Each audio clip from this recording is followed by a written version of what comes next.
domestic politics as well as contemporary transatlantic relations. I'm Zach Dunham, and this is my colleague Drew Sampson, and we're pleased to introduce Professor Liesbet Hooghe. Professor Hooghe is the Zachary Taylor Smith Professor here at UNC. She's also the chair of Multilevel Governance in Free University Amsterdam. She's a professed comparativist with much of her research centered on the theme of multi-level governance, a theoretical perspective that she and her colleague Gary Marks developed in response to new structures created by the Maastricht Treaty in 1992. And so, a little bit of background. After the Maastricht Treaty placed Europe on a path towards monetary integration, the traditional theories of intergovernmentalism and neo-functionalism no longer suffice to explain the process by which European states transferred sovereignty to the revamped EU institutions.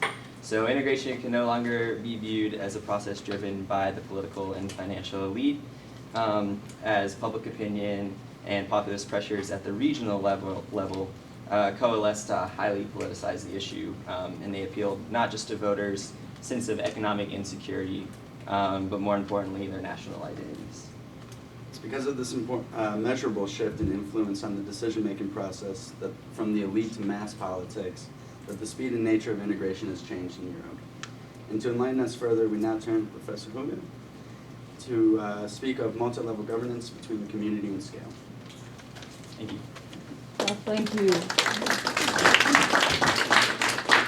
Thank you, Zach and Drew, for what I thought was a very excellent summary of the article that I passed on.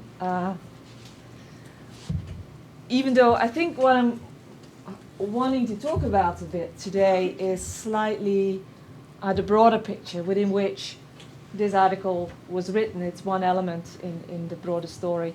And it is something that you learned from that article, and that was nicely summarized by you two, is that there's a tension, a basic tension in European integration between the need to cooperate and to do things together, because there's so many problems that we, I'll speak as a European now, I've got a kind of complicated identities, but that Europeans share. And so it makes sense to cooperate, to do things together, to have a structure of government that is joint. At the top level, that's the EU level. But on the other hand, there's that kind of notion of community, of my real group, the group I really identify with, the group for which I would be willing to go through fire if necessary, is not Europe. That's too large a group. I don't identify with that group in such a strong sense. My group of identification is smaller. For most it is the national state. And so you have that tension between scale and the functional need for scale, the rational, if you're purely rational being, you say that's what we need to do, larger government, because there's so many problems that we share. But the feeling that I can't identify with this, so the constraints of community that are mostly, for most people, not me, but I'm not most person. I'm an oddball. I've been traveling too much. I've been out of my country for too long. For most people, it clearly is not Europe. It is something below that. For most, it's the national level. For some, it's even smaller, right? And so you see that tension now at work very sharply and very faithfully, and hopefully not tragically, in the crisis around the Eurozone, where Europeans, and particularly the ones from the wealthier countries, the northern Europeans, are being asked to pay up in big way for people in the southern part of Europe, that is Germany, Netherlands, Finland, and others, and so forth, bailing out the struggling economies and the struggling governments, and Greece first and foremost, but also Spain, Portugal, Ireland, and even Italy, being targeted by the markets. And that is really taking European integration to a new level. We didn't know that when we wrote the BJPS piece that you got. We couldn't have foreseen it. And I sometimes thought that we were a little bit too alarmist in that piece, and now I'm thinking we just didn't take it far enough when you see what is happening in Europe right now. It is that tremendous tension between scale that it's very clear that the only way to possibly contain the crisis is to centralize authority, to pool resources, centralize authority, and to create a Euro-wide fiscal system, a fiscal union, with everything that comes with it. That's the rational thing to do. When you talk to bankers, central bankers, people, economists, that's essentially what they say. There's not, I mean, that's what you need. But it's very, very clear as well, if your name is Angela Merkel and you need to be re-elected, that's a very difficult thing to sell in Germany today. And you can go on and just go to the other countries as well. Community is constraining, is holding back what seems to be the rational response. So I'm just, that we can get back to that in probably in the question time. But what I want to kind of argue today is that that tension that we see so palpably present in the European Union, have seen over decades. This is not a new tension, but right now, this moment, this year, it's actually threatening the survival of the European Union. And I'm not saying this lightly. I wouldn't have thought I would have said this. I have to say this, but this is what it is. We are actually at the point that this might break the European Union. Now that tension is much more generally at work in terms of the way we deal with problems in the world. And so what I want to do is kind of place the European Union against this broader kind of map of how do we talk about government structure and structuring government. The structure of government sounds like a very boring title, but I'm hoping that by the end you will see that it really goes to, or it kind of gives you a way of thinking about some of the most difficult issues that this planet is facing. And particularly that tension between community and scale. Okay, well, so I'm actually going to talk more about international organizations as a level of government that in many ways has to cope with that same tension between community and scale. Okay. I knew I had one in between, it just jumped on me. The work I'm presenting is really fresh from the press, I can't even say, because it hasn't even gotten to the press yet. Fresh on my desk and in my laptop, so it really is stuff that is very much in the making, which is why you don't have a paper of that. So I haven't written it yet, or we haven't written it yet. This is a team we're working with. Janine Bazarin, who's actually a visiting student. She's a PhD student at the Free University of Amsterdam, which is part of my identity. Sometimes am, even I'm mostly here. And she's actually visiting UNC this year, so you might see her around. And Bezir and Sept are UNC graduate students in political science. Benjamin Neudorfer is also a PhD at the Free University of Amsterdam, and then there's me and there's Gary. So that's the team, and we've been working on this for several years. It's getting to a point that we are starting to see some patterns. And so I'm going to talk a little bit about the research and use that as a venue to talk about the ideas and the puzzles that this brings up. This is the problem, really, that drives us. There's lots of problems out there: climate change, deforestation, refugees, competitive currency devaluation in the context of what the Swiss bank is currently doing, right? And might be unleashing a competitive currency or currency competition. That's the fear, right? Terrorism, of course. I mean, so close to the 10th anniversary of September 11, one does not need to be reminded of that. There's a lot of problems out there that are transnational, that is, they're larger than what your typical national state can deal with, even this particular large nation state and powerful nation state. They're often long-term, that is, they're not things that just come along once, but they tend to be iterative, and they're things they're problems that need a structural approach. Not something like we get together once, make an agreement, a deal. No, it's something that often requires ongoing collaboration and durable structures to deal with that. They're often characterized by scientific uncertainty. That is, we don't have very clear answers to the problems. We often don't even have very clear analysis of what the problem really is. And climate change is your typical example of that, right? Even though I think there's now an overarching consensus that it is a real problem and a very big one that threatens the planet, there are many elements of uncertainty there, both in the analysis and certainly in how to deal with it and what kind of solutions might be most feasible and also effective in dealing with the issue. And very often, many of these problems are not easy because they create winners and losers. Climate change again, the big losers are known. They are going to be countries, low-lying countries like Bangladesh. We've already lost most of the islands in the Oceanic Sea. The little islands around Australia and New Zealand are probably unsalvageable at this point. And there will be millions of people will be very clear losers if we do not act very soon in a very radical way. The others might be winners. If you live in Sweden and they say, well, the climate might get a bit warmer there. Right? So these are very tough issues that require government beyond national scale, that require long-term government, and often government that is able to both process, that is able to process a lot of information, scientific information. It's very clear, if you think of it as a rational planner, you want to have international government in some fashion or some form.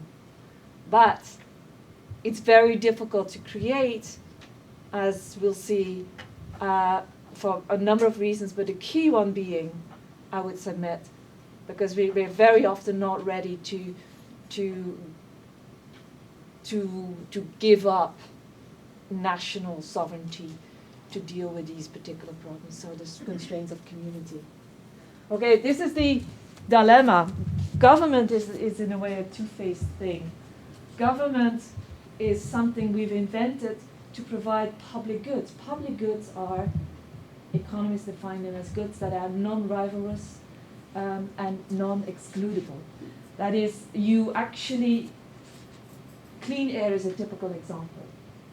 We can all breathe clean air, and if you breathe clean air, it's not going to take away the clean air from me, from this planet. If we're, sort of locked up in the elevator there for a few hours, it might, right?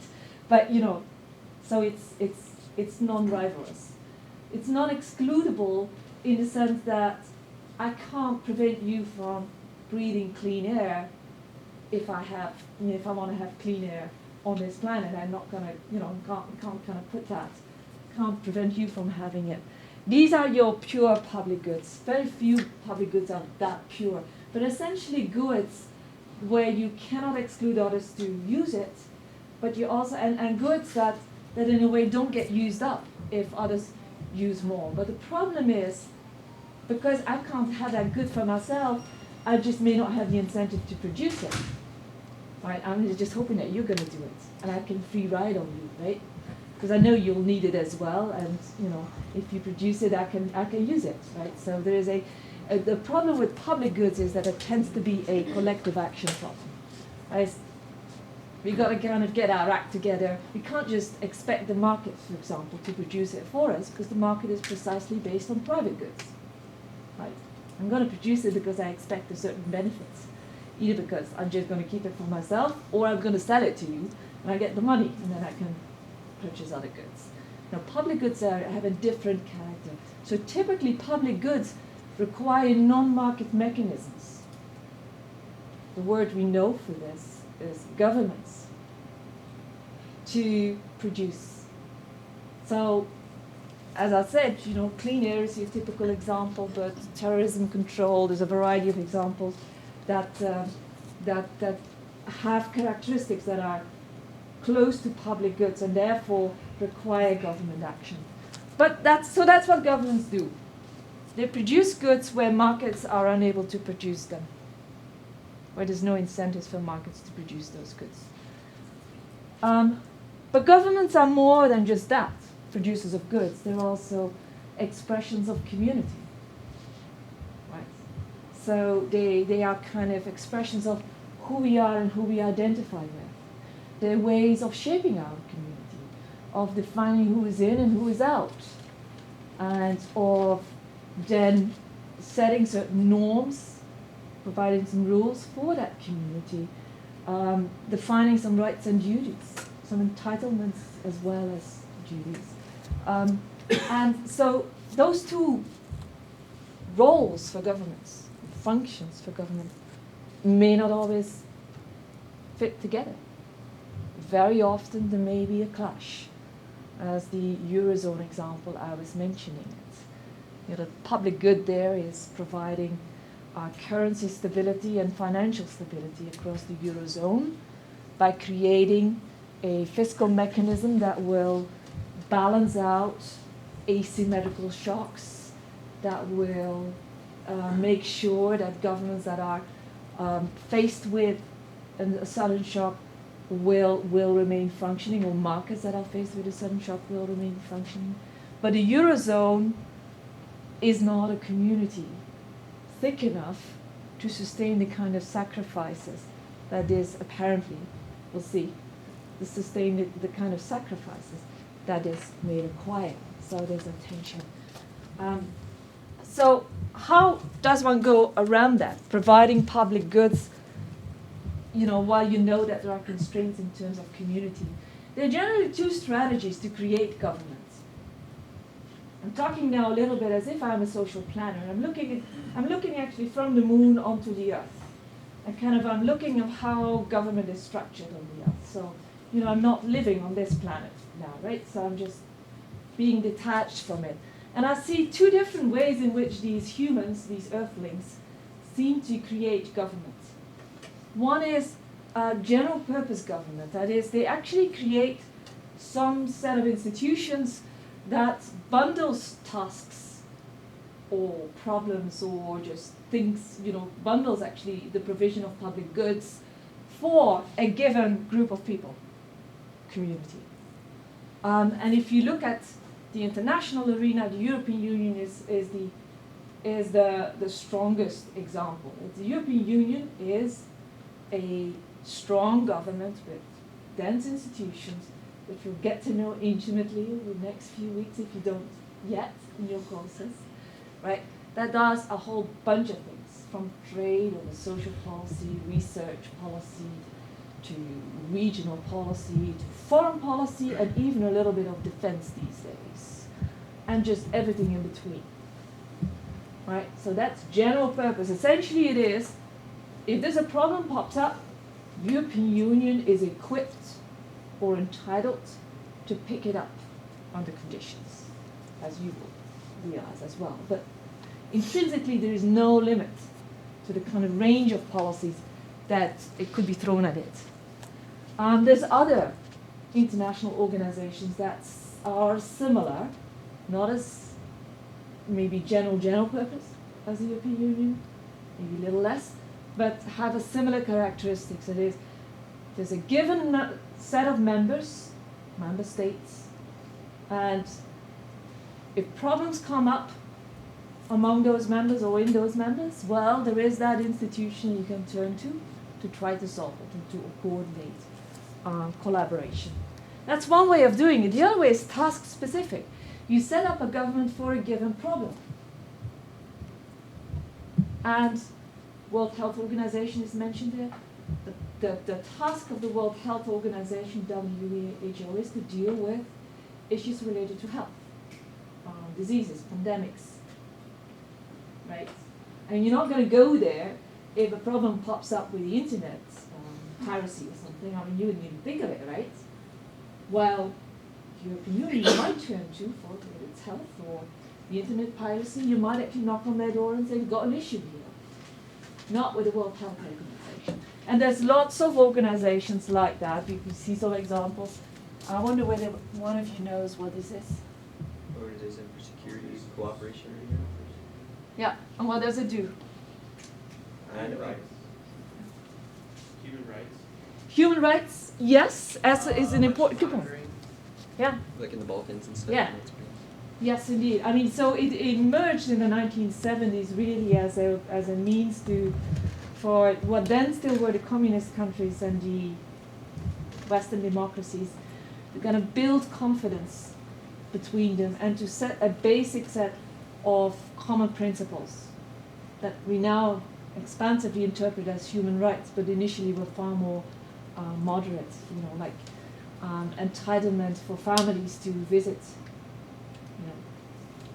between East Germany and West Germany, for example, or other parts of East and West, as it was then called, and to gradually build trust between these two blocks. And then once the communism disappeared, the organization redefined its mission a bit, but it's very much around human rights, the promotion of democracy, the rule of law in quite a wide range of Eurasian countries. Yeah.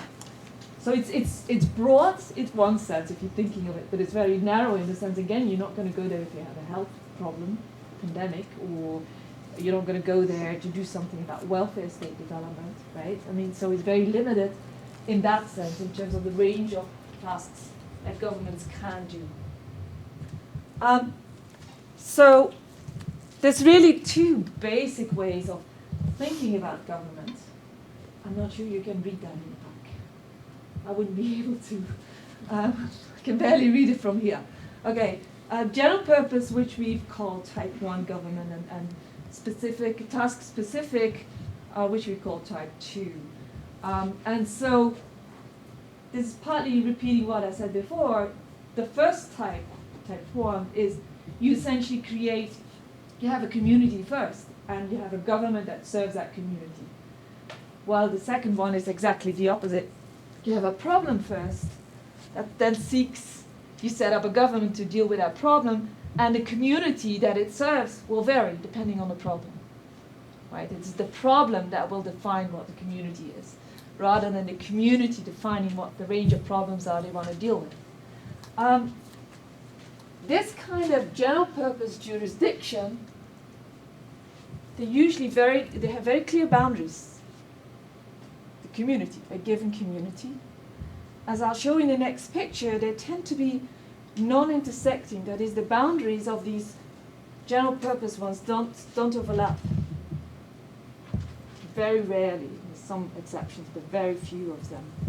You tend to have general purpose governments at multiple levels, but only a very limited set of levels. You have Chapel Hill, you have Orange County, which is only partially a general purpose one, modest one. You have the state of North Carolina, you have the United States. These are all general purpose. And if you're ambitious, you might even say you have the United Nations. It's a semi-general purpose one. And that's it. That's the levels we talk about.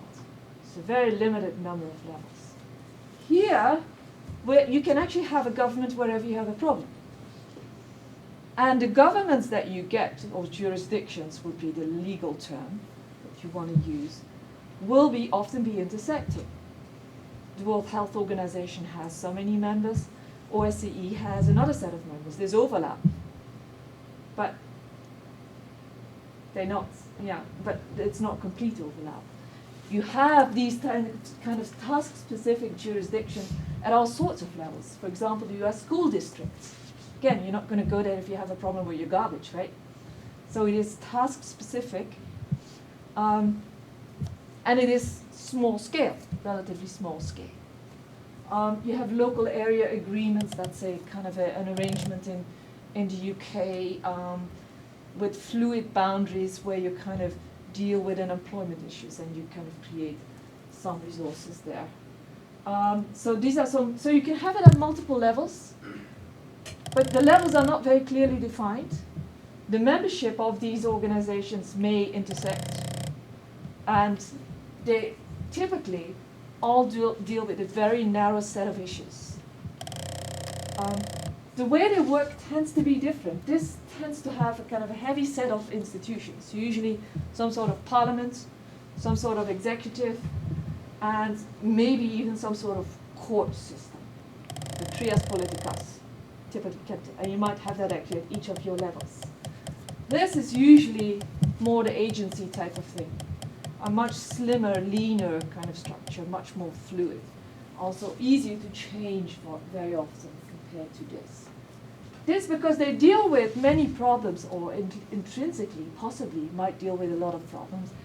It tends to be a government that is well equipped to make bargains across issues. You can negotiate. Okay, I'm going to vote with you on a health care bill, as long as you vote with me on another bill, right? And you can just do that. And coalitions on one issue might be very different from coalitions on another issue. So there's a greater capability for making deals, and also for prioritizing what is the most important issue we're going to put our money in, what's the second most, what's the third most. This is often very difficult to do here. Conflicts can more easily dealt with here because you can bargain and you can make deals, simultaneous deals or over time. Here, conflicts are very difficult to deal with very often because it's only, it's limited to that particular area. And so what you tend to do, what it works best for, is for problems that are more technical problems, that don't have big distributional issues, where you have what is called the possibility of Pareto optimal solutions. That is, solutions that whereby none of the parties can actually improve the deal for himself. But that's only a subset of solutions that really is amenable to that. So that's the theory of it, and I think, no, it's not in the paper I sent you, but